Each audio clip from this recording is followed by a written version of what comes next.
Goeiemôre en weer eens baie welkom hier saam met ons by ons oggendoordenkingtyd. Dit is goed, dit is lekker om saam met julle te wees en baie dankie dat jy luister.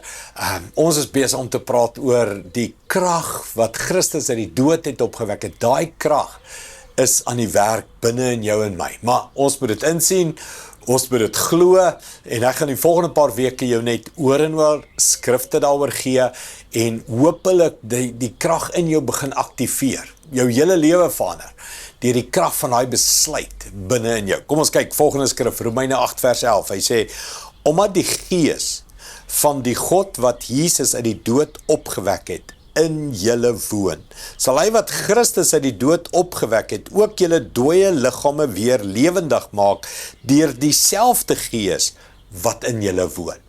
Hierdie is 'n baie groot toekomstige belofte wat sê, as jy die dag tot sterwe kom, sal jy die ewige lewe hê en jou sterflike liggaam sal verander in jou ewige hemelse liggaam en jy sal vir ewig leef by God. Maar die skrif begin met die beginsel.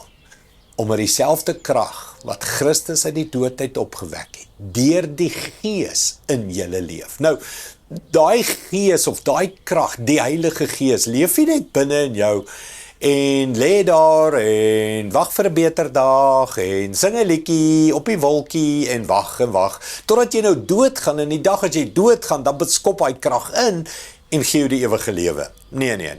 Daai krag is nou aktief besig binne in jou. Daai krag wil jou hele wêreld verander. Daai krag, die Heilige Geeskrag, wil elke area in jou lewe wat nou dood beleef, dood ervaar, doodmoeg, doodmoedeloos, dood van sonde, dood in skuldgevoel, dood in vrees, enige vorm van dood, daai krag wil die dood aanraak en lewe bring.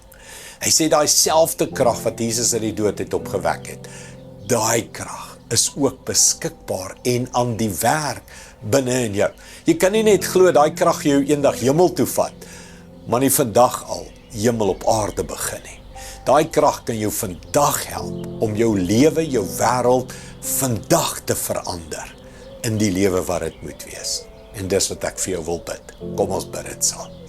Hemelse Vader, baie dankie dat dieselfde krag wat Jesus lewend gemaak het, daai krag is binne in my, deur die Heilige Gees.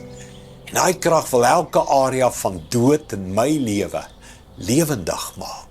Here, hoe bid ek dat ons dit sal insien, begryp, verstaan, glo, laat ons dit sal vashou en laat ons dit sal aanroep en laat ons daarop sal staan op daai belofte en sê, Here, ek soek daai lewe, daai krag binne in my lewe.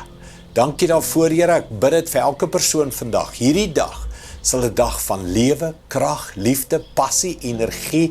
Dit sal 'n dag wees wat ek sal onthou, want hierdie dag het begin met lewe.